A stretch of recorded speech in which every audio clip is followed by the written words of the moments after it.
Good evening, everyone.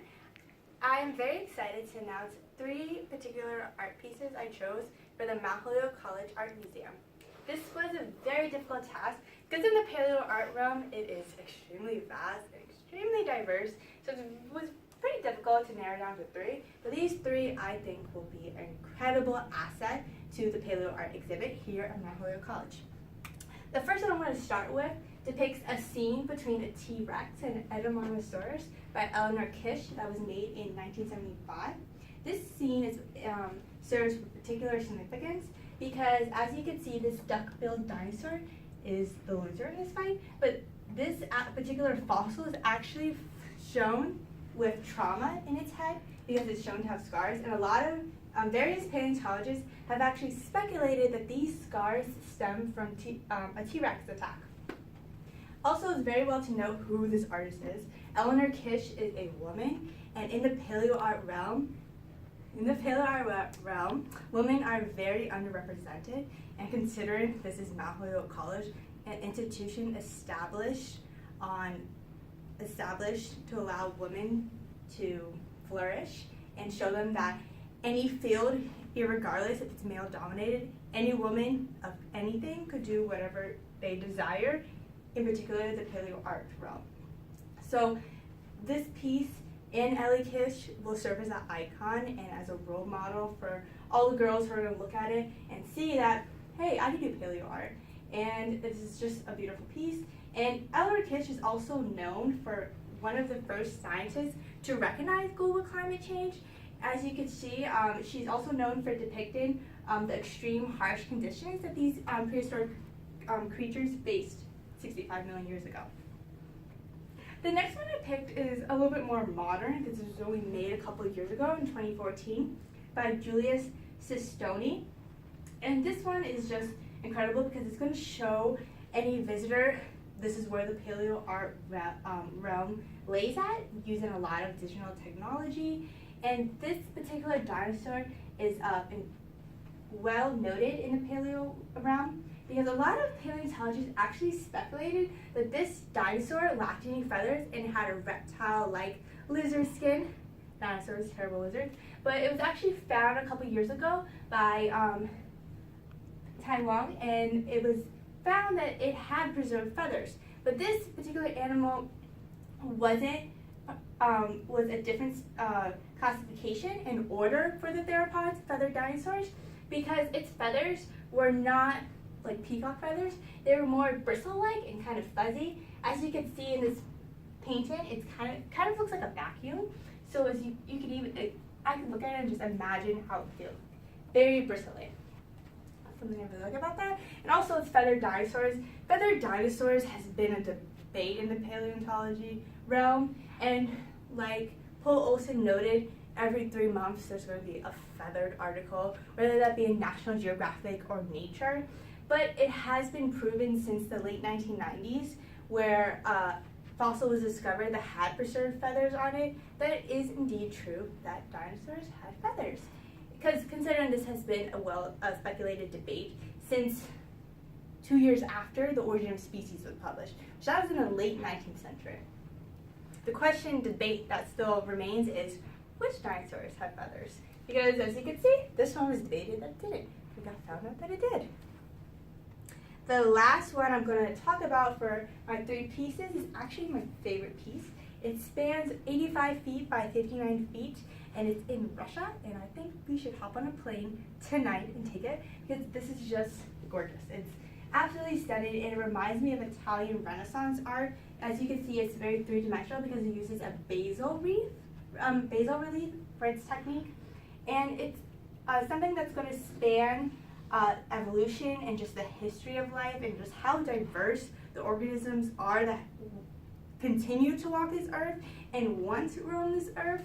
And it's going to start with prehistoric fishes leading up to a Madonna and a baby. Yeah.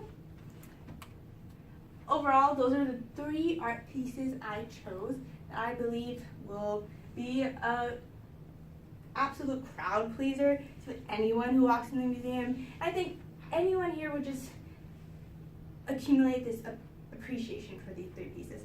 But that's not the end of my presentation, because considering I am a huge fan of Phil Tippett, I just want to note I've actually been in communication with him. So, as you guys may have known from my last presentation, I did a presentation about Phil Tippett. And I basically did it about the evolution of dino filmography, and I really focused on him.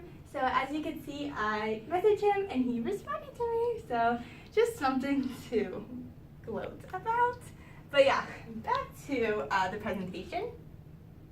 The actual film I wanted to include was Prehistoric Beasts. This film is only under 10 minutes, and it uses the revolutionary stop motion technique, which, as I noted in my essay, is that this is the technique that really innovated dino films to where it is now. And if it wasn't for the work of Ray Harryhausen, of course, and Phil Tippett, we wouldn't be in the stage where we're at, where Jurassic World Fallen Kingdom is coming out 2018, summertime. And this particular film is an action-oriented tale that Phil Tippett actually wanted to sell to schools. And he wanted to show students the accurate gyrations of dinosaurs in an entertaining way. But actually schools deemed it as too scary. But I just think it's amazing if you just imagine that this scene was depicted on a table this big. I mean, come on now, like frame by frame, little creatures, it's little animations and figurines to make these little creatures. I just think it's incredible. So something I really like about it is that from any part of the film, you could honestly be very much immersed into it, whether it be from the cotton candy skies are about to appear right about now. So it's just very beautiful landscape. We want to fast forward to the main event, the T-Rex. And again, the T-Rex is the poster child for the dino realm, particularly the paleoart realm. So 9 out of 10 times, if you ask just any dino fan, they're probably going to say T-Rex, so this is just going to attract audiences from everywhere. And a lot of people are just familiar with the T-Rex. Has a notorious reputation. So, back to presentation. Sorry. So yeah, Prehistoric Beasts. Absolutely love it. I just think any good museum has some type of virtual stimulation. I think this should be our virtual simulation. And I know in class a lot of people propose Gertie, and he is very, very cute. But this one is by Phil Tippett, and it's Phil Tippett, and it's just an accurate film, and it's just incredible. And Gertie's very cute, but this one has more accurate depictions, considering the gyrations, which I highly recommend. Lastly, I'm going to conclude with some of the remarks I said earlier, which was that this is a very difficult task. To just pick 3 pieces in the paleo art realm, because the paleo art realm, whether it be written work or actual painting, creations, or film, it's just so huge and vast and diverse, and it's just gorgeous. And these are some of the ones that I was stumbling upon. Charles R. Knight and some digital paintings, and it's just a field that I really respect and I love a lot. And personally, I cannot wait until a paleo art exhibit opens at Mount Holyoke College, and I will be one of the first people to be in line for the museum, and I will frequently visit it because I love natural history museums, and I think the 3 proposed pieces plus one more should be in the museum, and it should be showcased to Mount Holyoke College students for years and years to come. Thank you very much. Does anyone have any questions? No? Thank you. Have a nice day.